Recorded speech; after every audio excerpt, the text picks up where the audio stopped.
This is a guest essay written by David Swindle, a Zionist activist and a journalist primarily writing about anti-Semitism.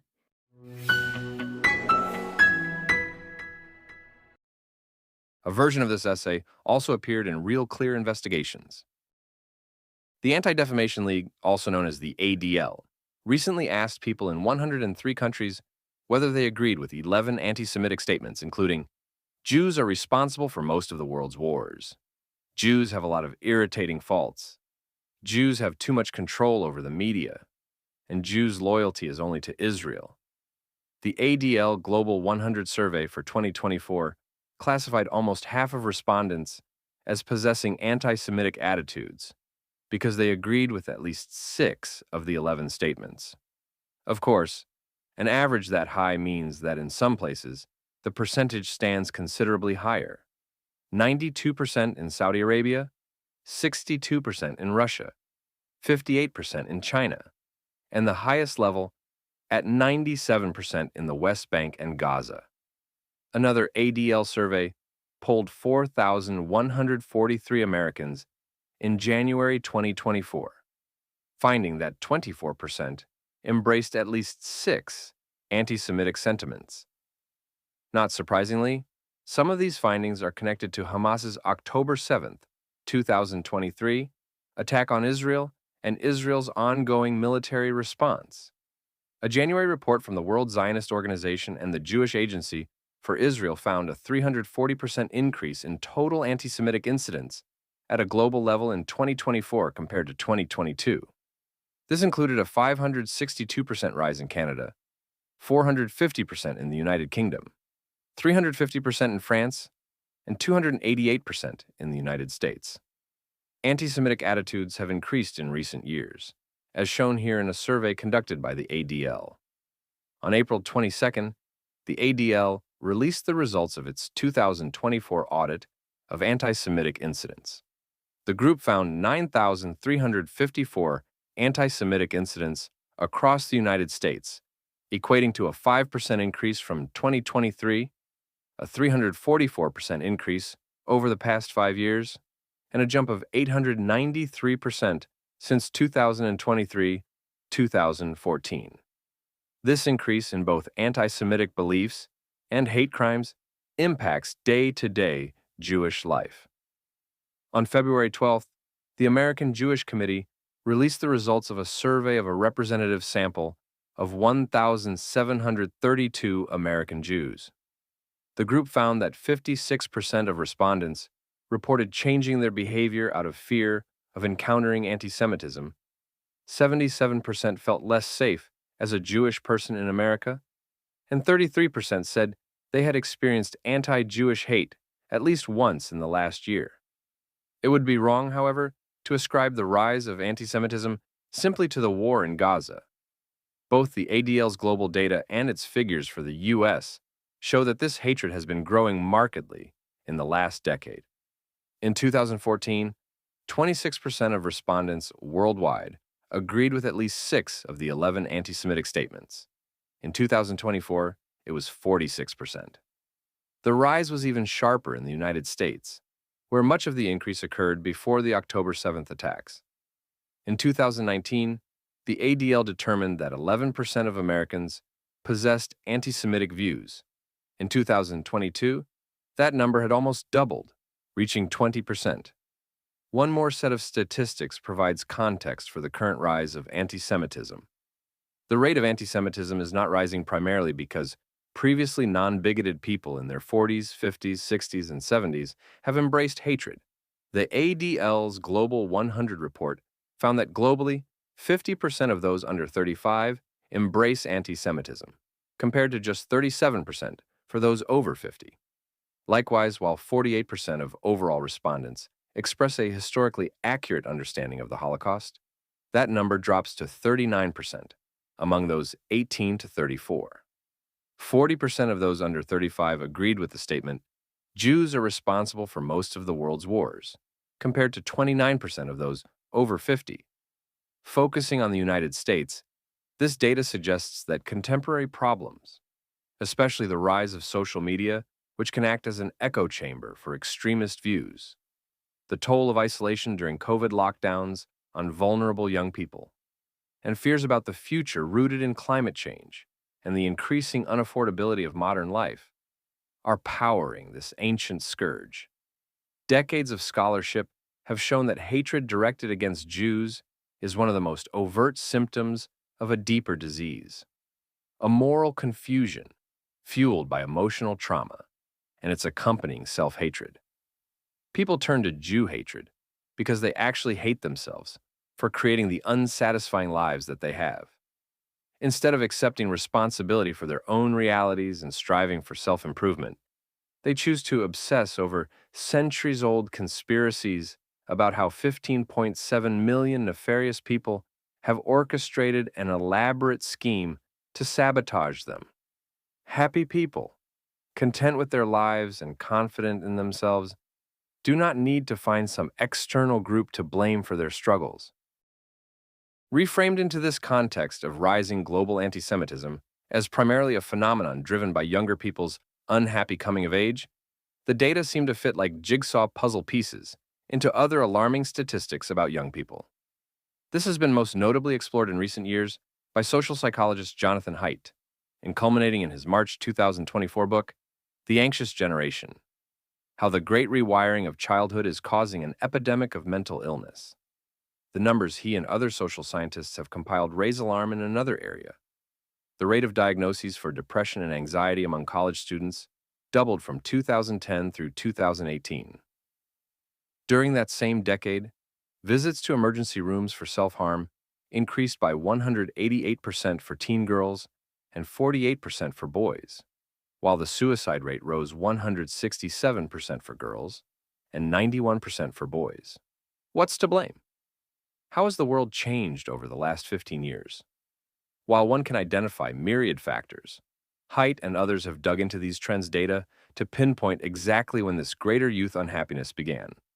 John Twenge, a San Diego State University psychology professor and author of 2017's iGen: Why Today's Super-Connected Kids Are Growing Up, Less Rebellious, More Tolerant, Less Happy, and Completely Unprepared for Adulthood, argues that the rise in depression rates really began in 2012, when smartphone ownership passed 50% in the US.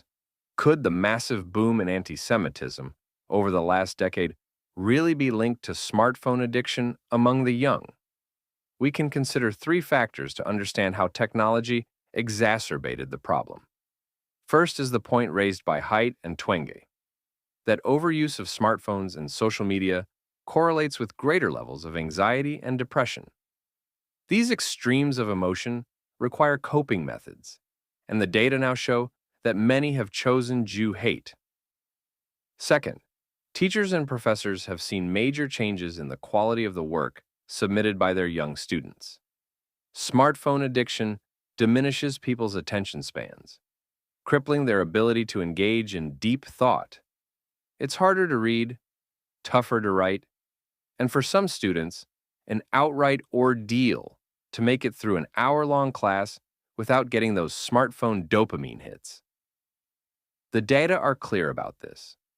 The lower the level of education one achieves, the higher the likelihood of the individual embracing anti-Semitism. Those untrained to think critically are more susceptible to anti-Semitic propaganda. Third and finally, we must factor in what young people do all day on their personal devices. Among U.S. teenagers, Pew Research Center reported in 2023 that for those 13 to 17, 58% used TikTok daily, with 9% using it once a day, 32% several times a day, and 17% almost constantly. Globally, those 18 to 24 make up approximately 36.2% of TikTok's user base, while those 25 to 34 comprise about 34%. A May 2024 analysis of more than 280,000 U.S. TikTok posts, with hashtags referencing the war in Gaza, found that 170,430 advocated for Palestinians, 8,843 supported Israel, and 101,706 qualified as neutral. Looking up the number of views these videos received, 236 million went to the Palestinian content, 14 million to Israel, and 492 million views for the neutral videos. The rise of anti-Israeli and anti-Semitic messages on social media has occurred at the same time that historical memory is receding. On January 23rd, the Conference on Jewish Material Claims Against Germany released its Index on Holocaust Knowledge and Awareness. They surveyed people in the United States, the United Kingdom, France, Austria, Germany, Poland, Hungary, and Romania. In America, 48% of adults could not name a concentration camp. In Romania, 28% of adults think that 2 million or fewer Jews were killed in the Holocaust.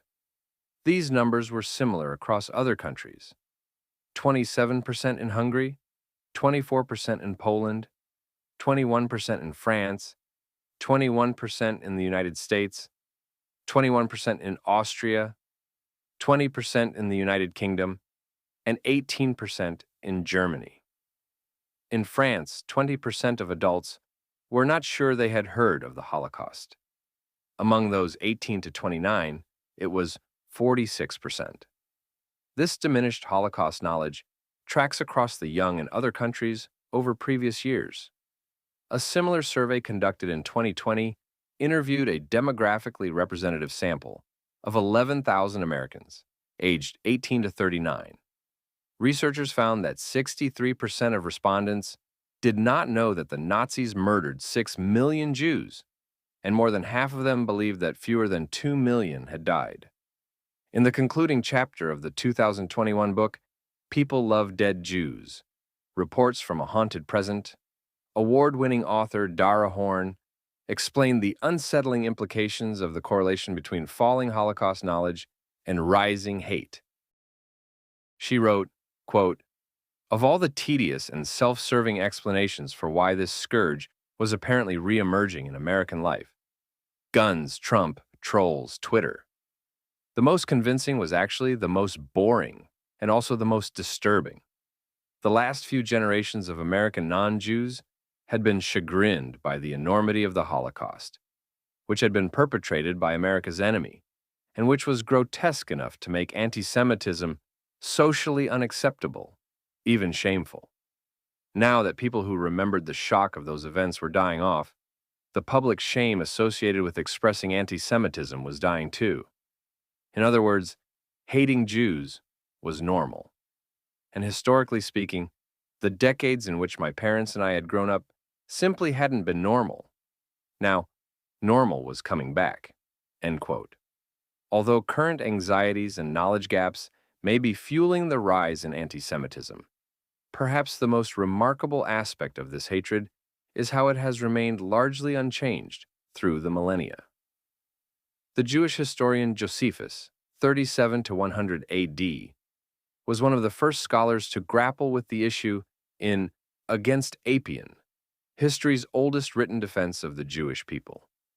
In it, he was not rebutting Christian tropes about the Jews, but those created centuries before, including by the Egyptian historian Manetho, 290 to 260 BC. In Manetho's telling, the ancient Hebrews are a group of lepers whom Egypt expelled.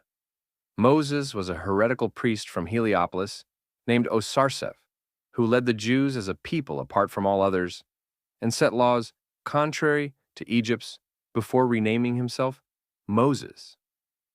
The Manetho narrative reveals the fundamentals of the anti-Jewish conspiracy theories that persist to this day, echoing the statements presented in the ADL's Global 100 survey, such as, "Jews are lying about who they are and what they want to accomplish.